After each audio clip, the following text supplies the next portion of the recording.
This week Barbados cut ties from the royal family and became a republic, 55 years after the country gained independence from the UK.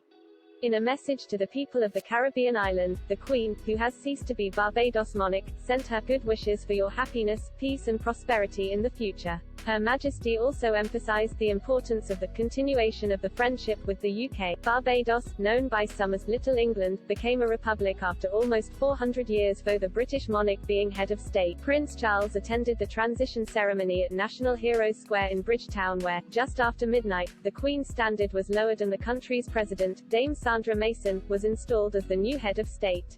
Also in attendance was Barbados' biggest star, Rihanna, who at the event was named a national hero of the island by Prime Minister Mia Mottley. The singer and businesswoman had previously rubbed shoulders on the island with Charles's youngest son Harry, when the Duke of Sussex visited Barbados in 2016.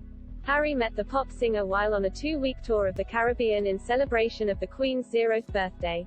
The pair shared a stage together for the 50th anniversary of Barbados' independence and 2 days later got tested at an HIV drop-in center to mark World AIDS Day. The Duke of Sussex, who reportedly managed to convince Rihanna to take the test while backstage at the concert, was then awkwardly quizzed on his sex life by an HIV counselor. Fabian Sargent explained to Harry that a barber shop was the perfect place to raise awareness for the need of HIV testing, as it's a place where people open up about the private details of their lives.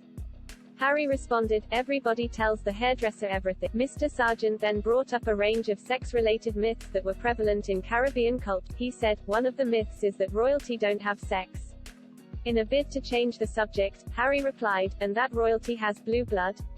Mr. Sargent then followed up with, "Another myth is that royalty does not engage in oral sex." Harry swiftly retorted to howls of laughter, "I'm not sitting in that chair." This week, the Prince of Wales' visit to Barbados was less light-hearted, as he witnessed the island becoming a republic and offered words of conciliation and respect to the nation. Charles delivered a speech in the early hours of Tuesday morning in which he told the crowd that the creation of the republic offered a new beginning for Barbados. There had been reports of protests planned over Charles's attendance, with critics believing it was a contradiction to have a representative from the monarchy as part of the process. Nevertheless, Charles attended and became the first member of the royal family to formally acknowledge the appalling atrocity of slavery in the Caribbean. The prince called the moment a milestone in the long road you have not only traveled, but which you have built. He added, "From the darkest days of our past, and the appalling atrocity of slavery, which forever stains our history, the people of this island forged their path with extraordinary fortitude.